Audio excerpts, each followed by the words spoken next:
Hey guys, this is the second of the, I had to rejig the things in the video to get them re-uploaded and stuff, so this is the second one. You may have seen the first one. It's probably in the links at the end because I've added that stuff on as well. Once again, remember, not HD, so it's not all fancy and pretty, but it's still a fun video and I hope you do enjoy it. So let's get on with it and yeah, enjoy. Hey guys, Andy here, or Cobra Commander TFW, and I thought, am I going to do another Japanu Toizu today? And I thought, no, the subject matter I'm going to do is a little bit more than I wanted to do for Japanu Toizu. So I thought, why not create its own little segment, if you would. So, you may wonder to yourself, what could be big that I want to take it out of Japanu Toizu? Because it is Japanese. Well, it's a Gundam!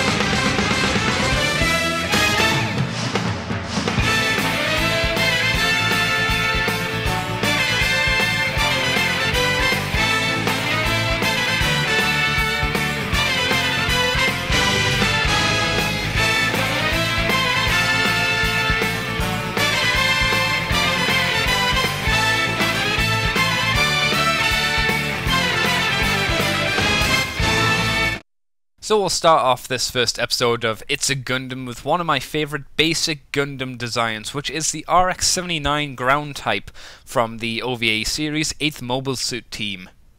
And I think the reason I like this is because some of the Gundams in future series get extremely complicated and a little bit too flashy for my liking, while this is simple, it's nice, it works well in my eyes. But I suppose we should have a closer look now at its details as I'm talking about how it looks, so I'll let you decide if you like it or not.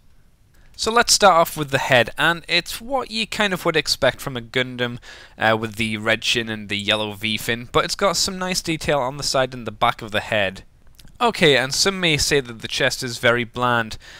And it is, but that's kind of why I like it. It's very different from what you'd usually see from a normal Gundam, and it's got nice little bits of white here and there that break up the intensely dark blue. Actually, the white pieces on it are apparently meant to be a multi-launcher and a Vulcan cannon. I don't know which one is which, but I would imagine the smaller one's the Vulcan cannon and the larger one is probably the multi-launcher, but don't quote me on that.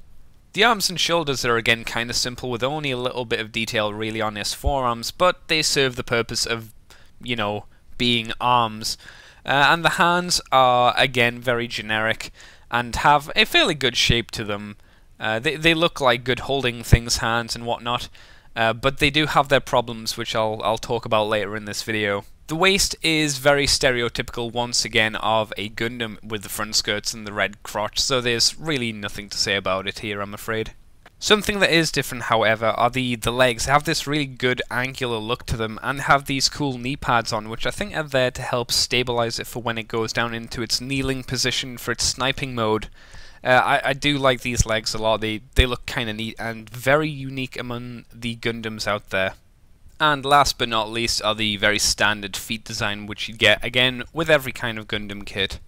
Okay, so let's have a look at the articulation now as we pick him up. We can turn his head all the way around if you get his chin out of the way of bits and pieces. Get it back there. It goes forward and back thanks to this cool joint, as he can look up that high and look down a little bit, which is actually pretty damn good. The arm can go out that way on its own. And if you put his shoulder back, he can also get his arm a little bit higher up thanks to a joint here in the actual shoulder, so it gets him to lift his arms up a little bit more. The arms can twist at the bicep, and he also has double jointed elbows, which is neat. The wrist is on a ball joint again, so you can twist it all the way around and it wiggles a little bit. There's also this cool little thing where it can go backwards and forwards, the shoulder, which helps out with the sniper posing quite a lot. The waist is on a peg, so it can only go left and right that much because of this skirt. Unfortunately, it hinders his twisting a bit. And speaking of this skirt, let's lift up this panel and look at his legs. For his leg is on a ball joint, unfortunately, so it can only go out that far. But it can move forward that amount, which is good. But it can't go back too far because of the back skirt not being movable. So it can only go about there before the skirt starts to come off. You can force it, but then it starts popping altogether off. which isn't cool. They also move backwards and forwards thanks to a weird joint inside the leg, and it's got a double knee joint, which is good for posing and whatnot. Once again, the ankle is on a ball joint, can swivel, and if you turn it, you can fiddle it all the way around, just like that. The ankle guard moves up and down nicely, and the toe actually bends only that far though, but once again helps for a sniper pose, which you'll see later on in the video. So we'll put that back down. Oh yes, the side skirt moves up a little bit, but not much. And I think that is about all of his articulation, but with it you can get him to do some pretty good poses even without any of his accessories. You can get him to stand like he's in a military pose, or you know, get him to be like a crazy boxer man for punching people in the face and whatnot, or you can kick people right in the scrot. Just as the old guys did back in the Western times. But let's not forget this model kit comes with some pretty cool features to him. So let's start off with the one here on his leg. If you get this little panel here and you get your fingernail into that tiny hole, you can persuade it off and open it up like that. And it's pretty cool because this is where one of his beam saber handle goes, as I show you the detail there because I panel lined it. I think it turned out okay. The beam saber handle is simply pegged in here with this tiny peg going into this tiny port on the actual handle. Then you just shove the part back in here and close it up nicely, and there you go. You have a beam saber handle. Nicely again panel lined, ha ha ha. And then you can give him his little beam saber, and then he can Jedi it up. So yeah, the dude's got beam sabers. He actually has two, as we can see here. A nice red, and this is how you put them together. Simple peg and port, boom. There it's done, and here's a quick comparison with another beam saber from the Jagan, which is a lot lighter and pinker compared to these ones, which are big, fat, and red. And the big, fat, and red ones are pretty badass, as we now dual wield our beam sabers for even more Zaku cutting, as we make him look all sinister and look like he's gonna, you know, come and chop up you. He also comes with one of these machine guns, which is the cool style that they use for the series, and he's got this nice stock which unfolds for you know, bracing and whatnot. Another little handle there so you can hold two at once, and a really cool feature is this part can pop off, and it's actually an ammo clip, which is awesome. I love that feature, it's great. And he also has on the side skirts here, as I was hinting at before, these bits, if you pull them off, there we go, these are more ammo clips. So he's got two extra ammo clips on the side of his on his side skirts, I should say, sorry, which is a really great little feature. But you do need to use one of these hands for him to actually hold it, and to do that you pop this off like that, you grab your gun, and you just get him to hold it, and then you need to use the pegs and push them together. One problem is, unfortunately, they don't hold together desperately well, and it doesn't come with a wrist guard, so you need to get this hand and take the wrist guard off, unfortunately. Usually with most Gundam kits they give you enough, but with this kit for whatever reason they didn't, which is kind of a shame, but what are you gonna do? So you put this back in the right place, and boom, he's ready to shoot some Zakus in the face, and you just get him, and you can set him up to look quite cool. Once again, I love the style of this gun. Something about it which is always just, I don't know, kind of awesome to me. And you get his beam saber now, and now he can cut and shoot all at the same time, because that's how Andy rolls as well. But another classic thing for a Gundam to have is a shield, and this is his. So let's sort him out a little bit here. So I can get you the shielding shot. I've decided to use 04 because I know most people use the 08 because that's the main characters. Unfortunately this bit doesn't come painted, but I had the right colour so I could slap that on.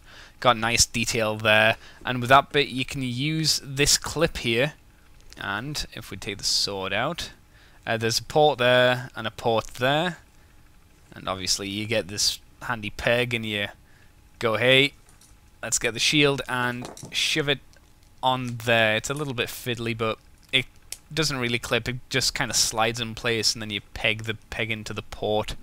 And there you go. He's got his shield on, so he can now defend himself. There are some problems with the clip system, however.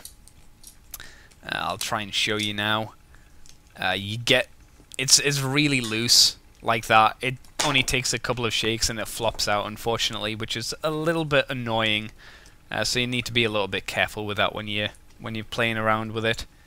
But even so, I still really like the shield, even if it perhaps should have used the more standard way of, you know, attaching shields to arms. But oh well, what are you gonna do? Now we'll talk about one of his biggest accessories, which is this big backpack.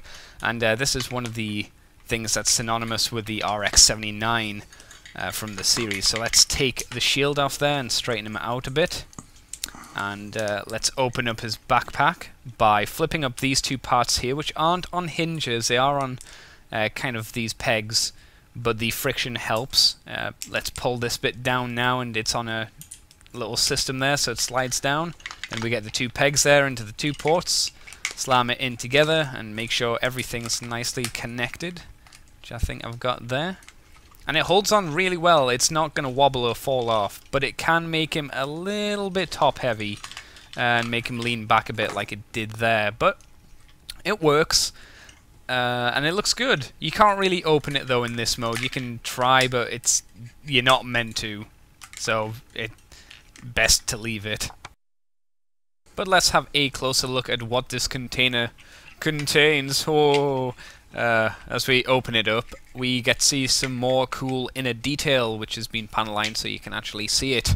And there is storage in here for ammo clips, and for this rack, which we can just slide out, and we'll have a look at the inner detail a bit more, because it's really nice. But what is this little rack? It is a cannon in many pieces for storage, so you can pull the parts off, some of them easily. This one is a little fiddly. There we go. And there you go. This is a storage thing. You just slide it back in because we don't need it. Close it up, and there we go. That is the container. And when you put all of the parts of those guns together, you get this mighty, giant-looking cannon, which is really hella impressive. This is kind of like a artillery motor, I think, and would do some crazy damage. But it's got a little handle here for holding. You've got a handle on the top there. Handle on there, which I don't think you can use, and obviously a little gun handle which moves back and forth, and the ammo clip pulls off, which is really cool for storage and, who knows, photo opportunities, I guess. And yeah, this is a pretty mean-ass looking cannon. I wouldn't like to be at the end of it, and it's well detailed. Could do with some paint, but what are you gonna do, I suppose, because I can't paint. I thought I should show you one more time how annoying these hands can be and how easy they can pop off, because they look great, but they're that easy, literally no pressure, and they can pop off. And when you're posing this big gun with these hands, it can be hella annoying. If anyone has any suggestions for other hands that you can use, please let me know, because I will buy spare hands, because these are crap. But I do like this cannon, and you can blow the heads off of people. Speaking of which...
So all in all, I really do like this kit a lot. I love the style, I love the amount of accessories you get, the playability is great. The only problem I have is really the hands, because they can be really hella annoying. But I was able to get this on a little bit of a cheaper discount because I got it from HobbyLink Japan when they had a sale going on. So it was even better for me than I could have hoped. I was really pleased getting this, and if you like the 8th Mobile Suit team, I think you probably have to get this since it is the Gundam of the show. So thank you guys for watching this first episode of It's a Gundam, and hopefully if you've enjoyed this, we may come back with some more episodes. So until next time, people, get your Gundam on, I guess.